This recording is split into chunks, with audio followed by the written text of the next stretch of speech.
Greetings and welcome to the June 5th, 2024 Houston Oilfield Christian Fellowship Luncheon featuring David Reid, the NOV Chief Technical Officer and Chief Marketing Officer, who spoke to the group about human sex trafficking and the oilfield response. Enjoy the conversation. Usually what it is by using force, fraud, or coercion, getting someone to work for less than or no money, basically slavery. If children are used in the selling of sex, that is immediately trafficking. So sometimes you think it's people moving across borders, not really. But usually they're conned into it somehow. And I will say the practice has become to make them believe that they've chosen this. So it's actually very widespread and happening around us. If you look at the history of slavery, there's about 30 million slaves back when we think of when slavery happened in the world. Today the government number is about 27.6 million in the world, and it's from the US State Department. People have numbers up to 50 million, it doesn't matter at that point, it's ridiculous, it's very large in the world. Estimates on the money they make is about $260 billion business. So bigger than anyone you know. And yes, they are organized organizations. They're not just spot things that are happening. Same people as drugs, guns, and everything else. They just move to human beings because it's better for making money. Something to share, Randy? Okay, so this kind of tells you how the map is working for what happens. Sex trafficking is predominant here. Much more than labor trafficking, although labor trafficking does happen. So you can see the blue areas, that's where it's labor. And then the green areas, there's kind of a mix of forced marriage as well in the mix. Inside the States, that's kind of the world view. This is the hotline. So there's a hotline I'll share with you guys if you ever see anything that looks like trafficking. So if people are educated and they have the information, they'll call the hotline. So this isn't a perfect map. But you do notice a lot of people will say, seems kind of quiet over here in this part of America. I said, have you been there? There's not a lot of people. This is just where people are. And people will say that Houston is the number one. We're not trying to be that, but we're certainly up there. We're a large city. A lot of trafficking happens here. The governor did a report, which you can look up, about 2016 with the University of Texas. A lot of numbers, a lot of big numbers, but I'm going to give you one number from that, just to give you a picture. This is children in sex trafficking in Texas in a year, 79,000. That's the estimate of what's happening in our state. Give you an image, that's the Texans, about 72,000 there. So that's how many children we're talking about in our state every year sex trafficked. It's a big deal. Okay, 2017, Montgomery County did an assessment of where is the money, what is going on in this business. So I'm going to give you a chance to have a guess of where do you think the number one methods for trafficking in Montgomery County are. It's not on the street, that's why that's not on the list. There's not street prostitution. And I want to have a shot. Residential, good guess, wrong. Online, very wrong. Hotels, close. Massage parlors, 10 points. Okay, massage is number one, hotels 2, residential 3. This is an image from the Woodlands. A large house, we've had the same in Cinco Ranch. We're in your neighborhood. There's a very nice neighborhood. A lot of cars were going by and someone reported it, kids getting in and out. Online and escort is what Montgomery County came up with. Is Houston the biggest? We're certainly performing well when it comes to the illicit massage business. Harris County, this is children at risk numbers. So this is what you've probably heard, 259, and there's about 150 Starbucks in our city. That sounds pretty bad, but I actually have a friend who goes and they swipe the internet looking for reviews of massage parlors showing them as brothels. This number is slightly bigger. 639 brothels fronted as massage parlors in our city. This is compared to 150 Starbucks. So if you know someone who uses Starbucks, you know a few other people who use massage parlors. So that's all prostitution, and that is almost all prostitution I've ever seen so far, is someone being forced to do it in some way or other. Number 2, hotels, just to give you a picture. I wonder which hotel there's prostitution. It's all of that. These are the prostitution arrests that have happened in Houston. So your employees, anyone staying in a hotel, when you're staying in a hotel, trafficking is probably happening in that hotel. So it's a big deal. Does everyone agree? Yes. Big deal. Okay, here's going to get personal and very difficult now. Why does it relate to you? Here's two numbers. Actually, there's three numbers, I know. The age of children. They start aiming at this age. They're getting younger all the time. This is the beginning of engagement. So 12 to 14. So I know any female 12 to 14-year-olds? Sure do. We need to start talking to our kids. In fact, the preteens, 11, 12, I did a church training the other day. It's pretty good training, but they weren't explaining this part. There was an 11-year-old in the class. I sat down, I said to her, hey, I asked her parents, do you mind if I talk to you? Of course. And then I talked to her and I said, so do you have friends who have older boyfriends? Which is better than saying, do you have an older boyfriend? She smiled and said, yeah. Her parents were shocked, 11 years old. Very normal. They won't tell their parents because guess what older people tell the children? Like any predator, don't tell your parents. And they're adults and they get confused and they go, oh, okay, I won't. 8 for boys. Now, boys don't talk much. So we're seeing about 30% boys right now. We don't know if the number's bigger or not. They just are really bad at talking. So they will tend to stay more quiet when these things happen. Some people, when you see people who are over 18 and still trafficked, almost all of them, we haven't found anyone, or not much, who didn't start at the 14 kind of mark. So it is children, but the problem is we have to look after them when they're older as well. I've seen a few 40-year-olds plus who they're timed back to mid-teens. So why else it relates to you, 2 other numbers. This is just REDM's experience so far. We've had 11 executives have their kids taken in this city. We've had to go rescue them. Executives. 14 people, when we've done talks like this, and I'll show the next slide, probably someone in this room, almost every time I talk to a room, someone will say, this is a child I know. Every time that we've seen a child engaged, it's been with a trafficker behind them. We have really good private investigators that we use. You should use the trafficking hotline, but if you're ever desperate, give me a call, because the police don't start looking for 2 days if you lose a kid. We're usually within 24 hours we can track a kid down. Okay, knowing the signs, this, I'm going to do the whole thing, and you can take a picture of that if you want. But I'm going to walk you through what's happening with grooming for kids. I'll step out of the way. So generally what they're doing is they're trying to find the kid first. They're trying to make a connection. So what's the easiest way for them, you think, to make connections? Online, social media, gaming. We had a lady in December. She was doing all the right stuff. Her kid didn't have any access. 16-year-old, no access to internet, no access to social media. Homeschooling, everything looked perfect, but her kid was following what I described here. So they said, can you help us? Had her private investigator go in, talked to her, came out and said, yes, she is being groomed. How? Mom's Bible app has a chat feature she didn't know about. Someone reached out and said they were a youth pastor, started sharing scriptures, and slowly but surely started grooming them for sex trafficking. We stopped it. We like stopping it. So knowing about these signs is really important understanding. They will get to your kids, and so the secret isn't stop the kids, because they're going to get to your kids. But you can use software like Bark, which is probably the best one we know, B-A-R-K, if you want to track everything that's on your kids' devices. Anyone who's had their kids approached or taken, all use Bark.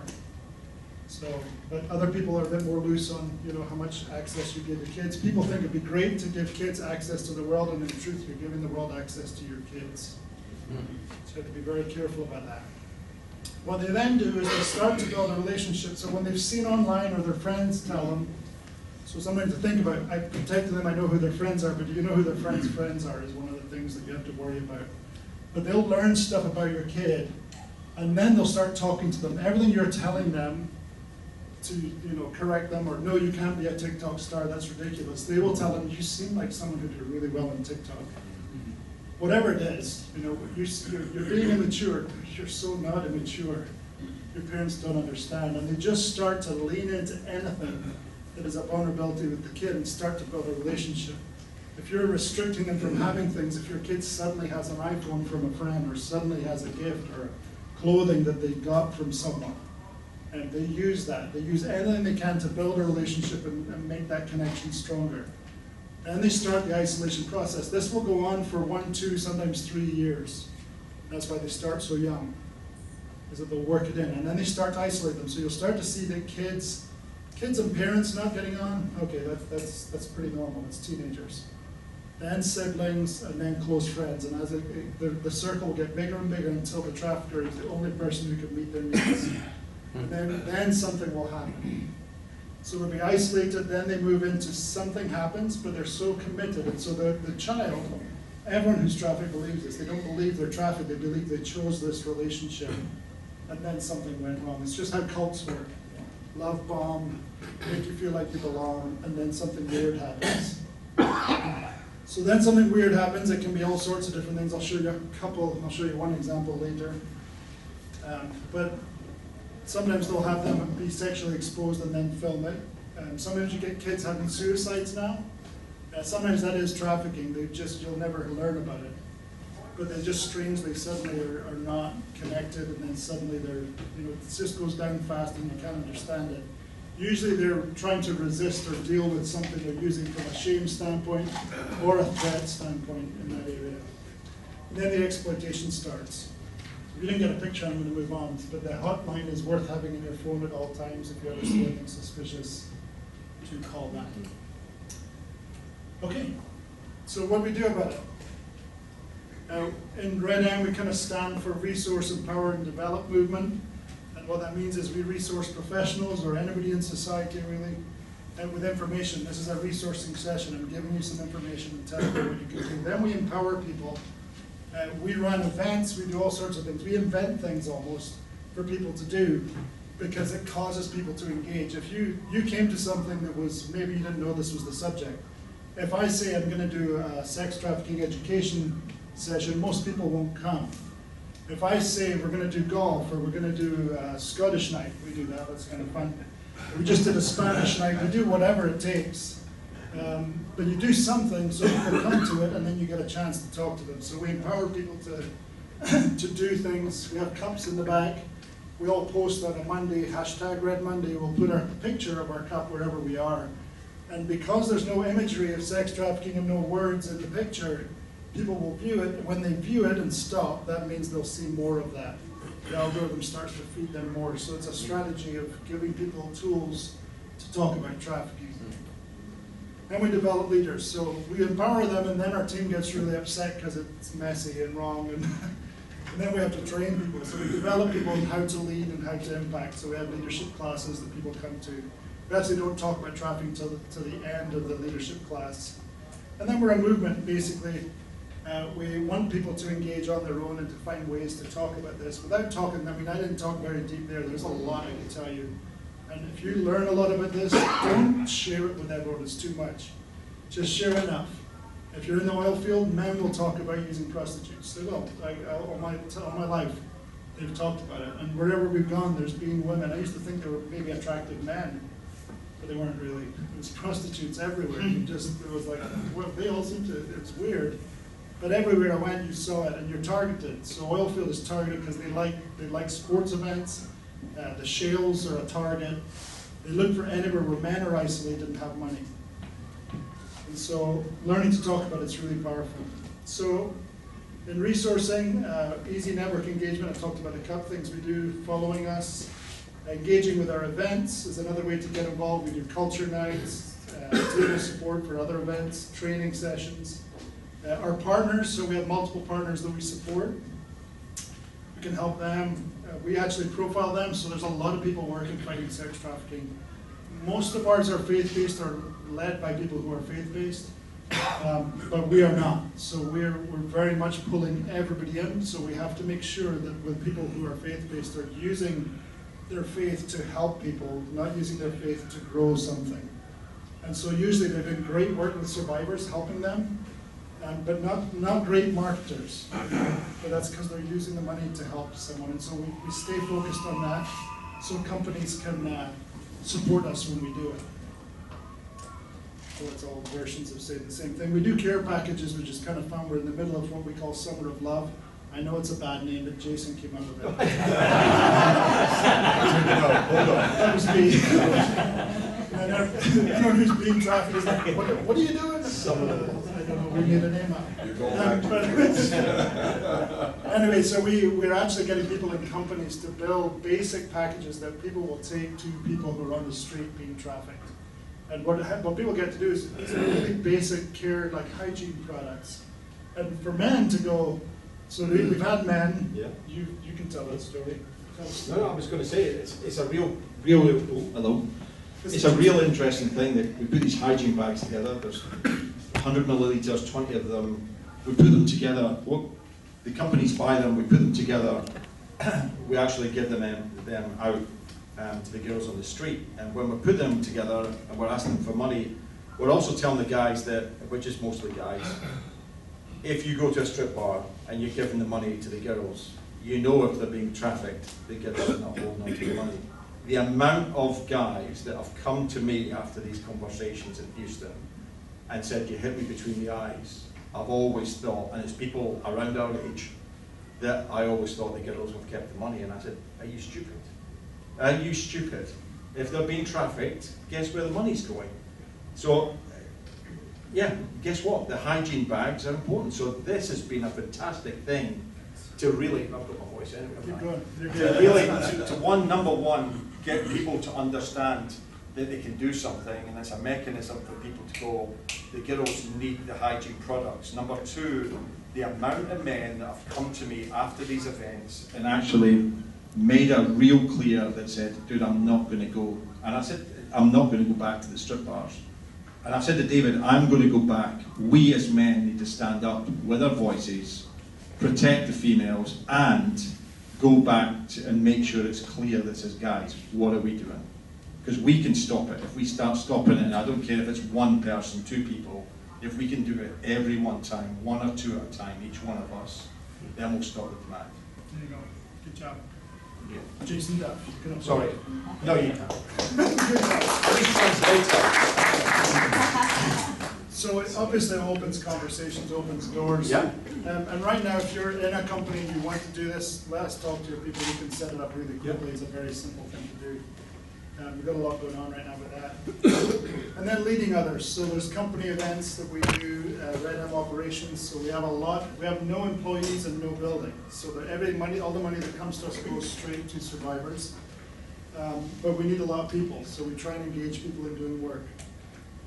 Who we support right now, we've got 4 partners who we actually, every quarter we give them the same amount, but we just up the amount to these 4. One is in Austin, because we just started in Austin, and we're starting up in Boston, and we're actually working with Jason and IBM on opening up across the states, and I'll explain why. But what's nice is it's a simple model. People come, they give their time, everyone does a little bit, no one's overworked. If we've got an event and people are stressing out and they're going to burn out, we're like, just stop the event, because we don't have to have the money. On the other side, we have different ways to work with organizations that we'll give them in-kind services, we'll give them whatever they need if they ask, and so we work with a few different organizations. So the basic idea, of course, is that we want to help people understand grooming, this goes really fast, that's great. Bad PowerPoint. Okay, ignore all Used to that. be slow. It did back in the day. So anyway, there's lots of things we can do with companies. So if you want to work with your company, or even with churches, we did a whole campaign in January for a church. We can do that. So whatever you want, we can come, we can find people to speak, we can educate. In the companies we're working with, this was from the other day, so Baker Hughes just came in. That was my show point for Baker Hughes on Monday. It was like, Baker Hughes, and they all cheered, so that was good. But a lot of companies working with us and doing different things. So that's kind of been our strategy inside cities. It's a great way to kind of meet with people who feel the same and want to make a difference and impact the community. But if I'm going to talk to these companies, what I learned is we can't just say we're going to help survivors, because these organizations need a ton of money to do, 4 or 5 people in a year to look after them. And so most business people are like, okay, well, what about the big problem? How do we deal with the big problem? And so that's where we moved to kind of a film strategy. So now the Dear Anybody film, I was actually being filmed for a documentary by this guy right here, Adam Steelstra. I was very nervous because in his write-up he said he wanted to make a connection between oil and gas and human trafficking, and I was like, wait a minute, is this a setup? So I was very nervous, and I looked him up, and he was the guy who started a video series in 2006 for Rob Bell called Numa, which I don't know if you know that, but I loved that series. I thought it was really good. I like this filmmaker. He turned up and he said, I'm really interested in this fighting trafficking thing.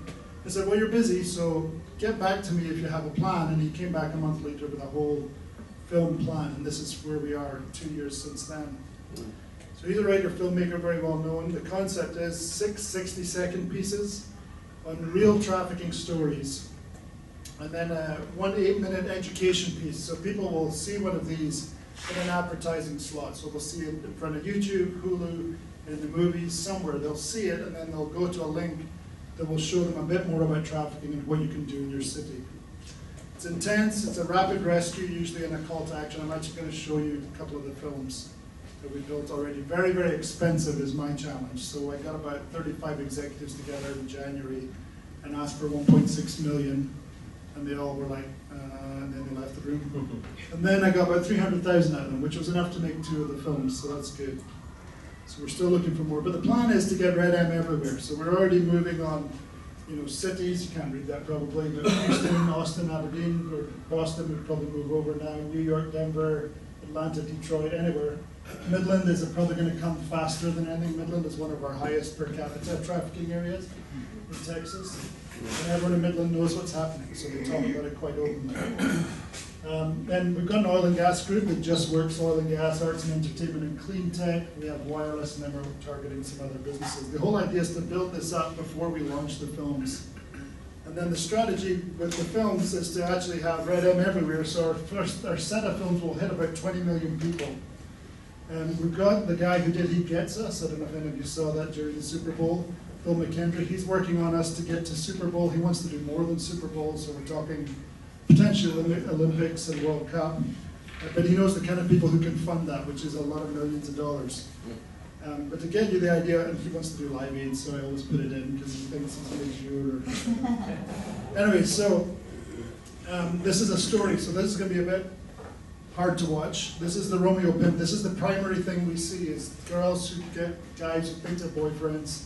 And this is showing the moment when the transition happens if something's going wrong. From my boyfriend loves me, it's all going well, and suddenly he's going to film me in a situation. She's fine, bro. It's all good. I told her it's all good. You're not gonna hurt her. All right, then, let's go. I got you. Hey, what's up, baby? You fine, right? Hey, you know you my girl. You know I love you. I don't know. I don't know what you mean. Come on, you'll be alright. I just want to show you something real quick. I don't understand you. All right, bro, come on. I paid for this. Let's go. Tell your girl it's time. Wait, I don't even know what you're doing. Wait, no, stop. Wait, stop it. No, stop. Hey, tell your girl to chill out. I don't like it.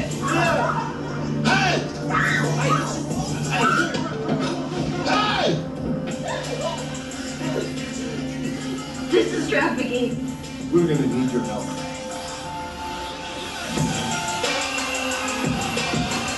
Join the movement to end trafficking in your community. So it's a real story of a 14-year-old in Houston, but was not rescued like that. But we did add the rescue for the story. Here's a San Antonio story, storage unit SWAT team, also a true story.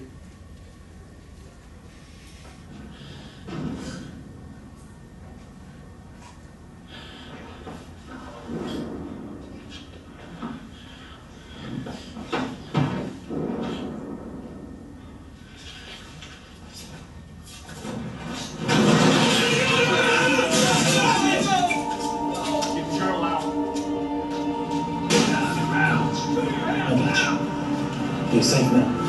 You're safe now. It's okay. It's okay. You'll be okay. This is trafficking. We're going to need your help.